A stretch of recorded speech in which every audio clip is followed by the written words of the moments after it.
Welcome to chess, ladies and gentlemen. Okay, so this one's exciting. This one has everything that you want in the chess game, right? Everything that you want, right? It's nice. It's nice. And it was really funny watching their reaction of the commentators. So, you have Danny Wrench and Robert Hess for chess.com. They're doing the commentary. So when I get to that part, I'll go in a little bit more detail onto the reaction that they had because it was classic.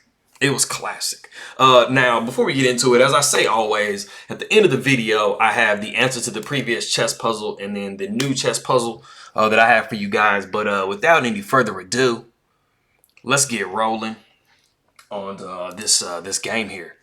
All right, so we have e4, we have c5, knight to f3, d6, bishop to c4. So we have a Sicilian.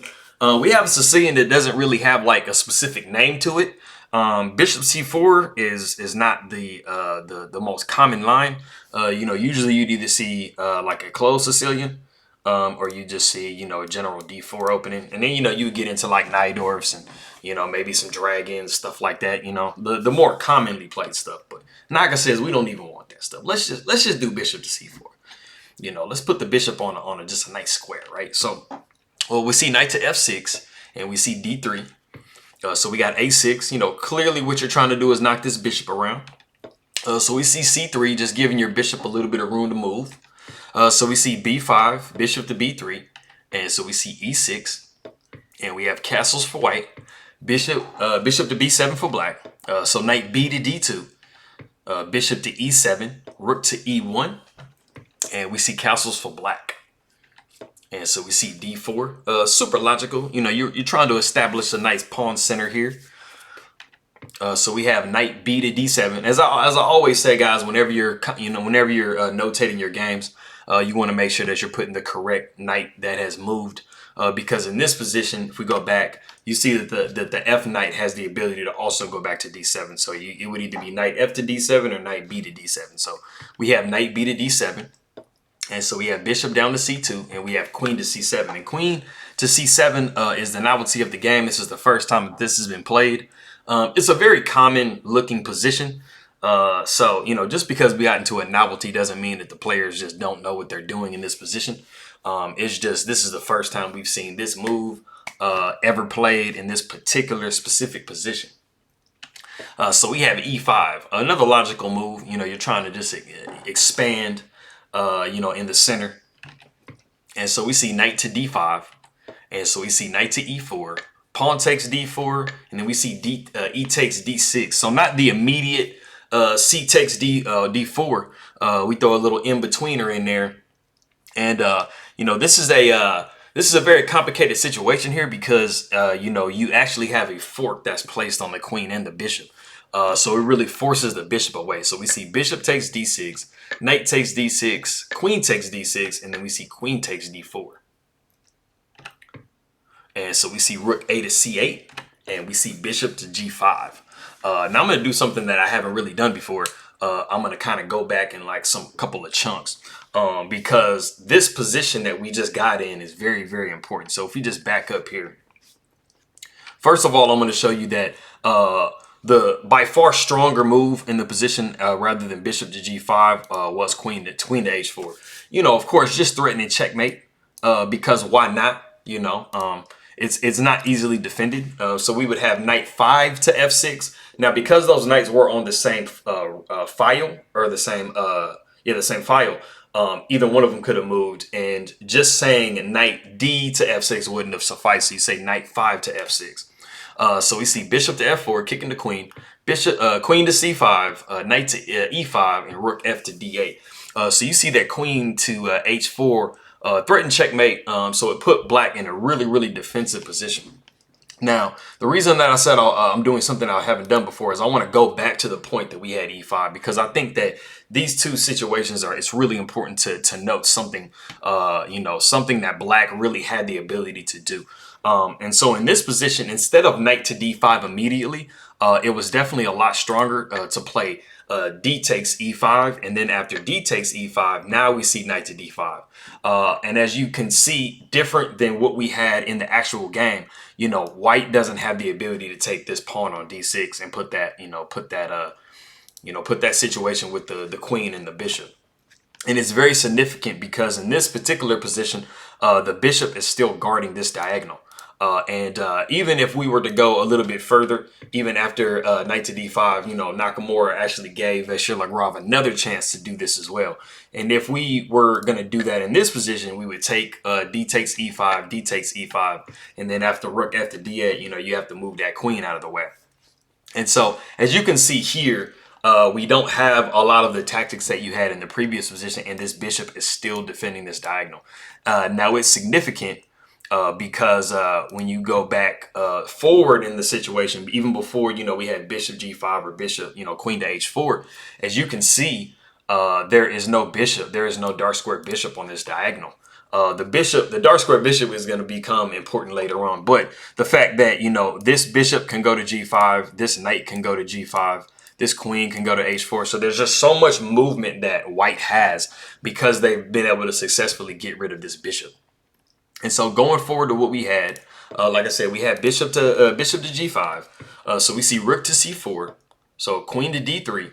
And we see g6. And as you guys can see here in this position, you know, black's position is considerably worse because they don't have a dark squared bishop. And this so the dark squares around the king are very, very weak. And so, you know, whenever you have a squared complex that's weak around the king, you know, you have to defend it with either knights or a queen. But, you know, you don't really want to do it with the queen because, you know, the bishop, if you have a dark square bishop, the bishop is going to be able to knock the queen away pretty successfully. So we see rook a to d1 and rook f to c8. And so we have queen to e2, queen back to f8. Like I said, you know, the queen is having to try to defend, you know, these dark squares here. And so we see bishop to b3, rook 4 to c7, queen to d2. You know, like I said before, just highlighting the fact that, you know, this bishop can come here and knock this queen away. And, you know, you have a lot of issues here. So we see knight to c5, bishop to c2.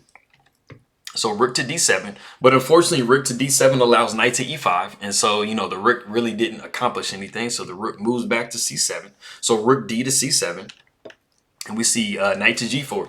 So like I said before, when we were in the earlier position, you know, all of these pieces are, you know, just bearing down on these dark squares. And so it's really, really hard for black to defend this position.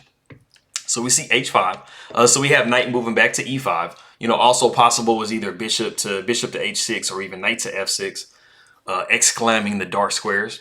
And so we see queen to g7. So bishop to h4. So we have knight to d7. And if you want to go ahead and stop the video real quick and see what white played here, it's a really, really nice tactical shot that white has in this position. So like I said, if you want to go ahead and stop it and see if you can see what white played, I'll give you a couple seconds here. All right, cool. So for those of you that noticed that this bishop is protecting this square, you probably would have seen the sacrifice of knight takes g6. And it causes some, it's not that it's just so great, but a lot of the times when you sacrifice a piece, you put the opponent in a position where they have to defend super, super specifically. And it's really actually not advised to take the sacrifice. You know, it is better to kind of do your own little, you know, counter sacrifice, or even just to kind of leave it alone. But it is accepted. So f takes g6. So we see rook takes e6, knight to f8. And so we see rook to d6, rook to d7. So rook takes d7, knight takes d7. And then we see queen to g5. And we see e5. And so we see f4. You know, knocking that knight away in the middle of the board. Now, backing up here, I'm going to go ahead and have you guys stop the video again and see there's a really, really monster move in this position. And it was something that that Nakamura missed. But I'm curious to see how many of you would actually find it. I didn't even see it. So, I mean, you know, I'm not saying that, you know, Naka's not great. We know he's great. But you know, it's a really, really nice tactical shot here. So if you want to go ahead and stop it real quick again, and I'll catch back up with you. All right, cool. And so, like I said, f4 is played in the game, but the move is bishop to e4. And this move is so monstrous. It causes so many problems for white. You know, and because you know, the best possible move in the position is actually to abandon the knight altogether. And that really is the only way to defend the position. As you can see, you know, if you were to move this knight somewhere, this bishop, you know, this bishop is traded, this queen goes, I mean, the knight would just go. You have a lot of pressure here. You also have the ability to move the bishop down to remove the knight altogether.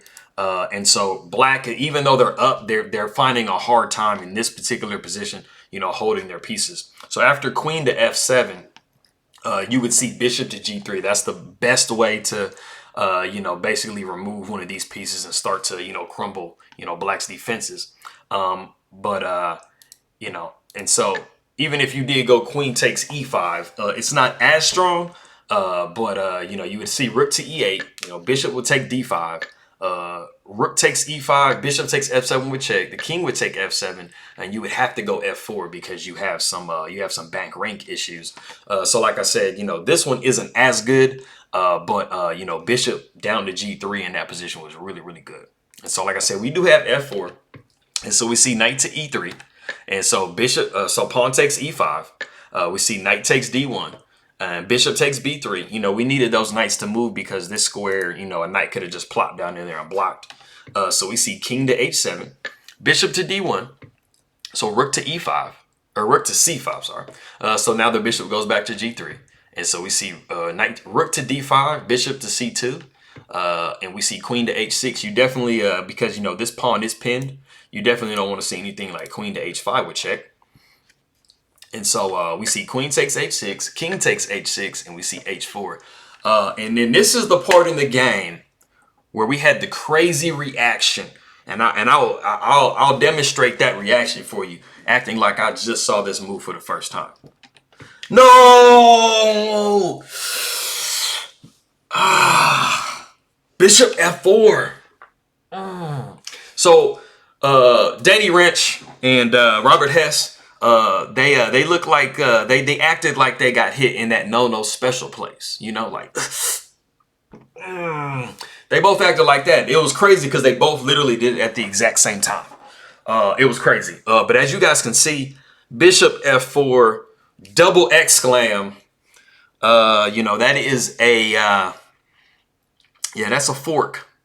That's a fork between between the rook on d2 and the king on h6. And so that is just completely dropping the rook. And it's just something that I think that Vachier-Lagrave actually just overlooked. His reaction, he made the move and he was like, oh. So you can just see that he didn't really fully calculate that. And so that's what happens. I mean, this is a blitz game. So it's not that it's crazy fast, but I mean, even these, you know, arguably the top 5, you know, top 10 players in the world that are doing the speed chess championships, they have the ability to drop forks too. You know, skewers or whatever, whatever tactics that are available, they have the ability to do that too. So if you drop pieces, if you make mistakes, rest assured that these guys make the same mistakes that you do in certain situations. So don't be too discouraged. Anyway, so that was the end of the game. Maxime Vachier-Lagrave did resign this position and get into these puzzles here for you guys. This was the puzzle I gave you guys last time, and like I said, it was a decoy. And so the only way to decoy would be queen takes h3. And then after king takes h3, you would see knight to e3, preventing the king from being able to back up. And so you see king to h4, knight to f3, which is a fork of the king and the queen, but that doesn't matter because we see king to h5, and then we see bishop to g4 with check. So the thing about it that you guys have to think about when you're playing your games is like, don't always be paying attention to only, like when you fork a king and a queen, you know, there are some positions sometimes where, you know, that is going to lead to checkmate. So more importantly than winning a queen, you have to always be hungry for checkmate. Checkmate is the most important thing in the board, in the game. When I'm playing my games, I could care less about winning the queen because I want to, if checkmate is available, I want to checkmate. So that is my bread and butter. So, you know, there's nothing wrong with winning the queen. But, you know, if you can get checkmate, that's even better. So getting to this next position here, this is the next decoy for you. Yeah, the way the last one went, I think a lot of you guys are gonna get this. I was kind of surprised that it was like almost identical. So, but the follow up moves are a little bit different. Yeah. So this is the next one for you. And like I said, it is a decoy. So if you want to put this in on your board or put it in your chess engine, don't cheat though. But you know, just be able to kind of play through the moves and stuff like that. You know, we'll see if you were able to get the answer in this next video. So I appreciate you guys stopping by, subscribe and like.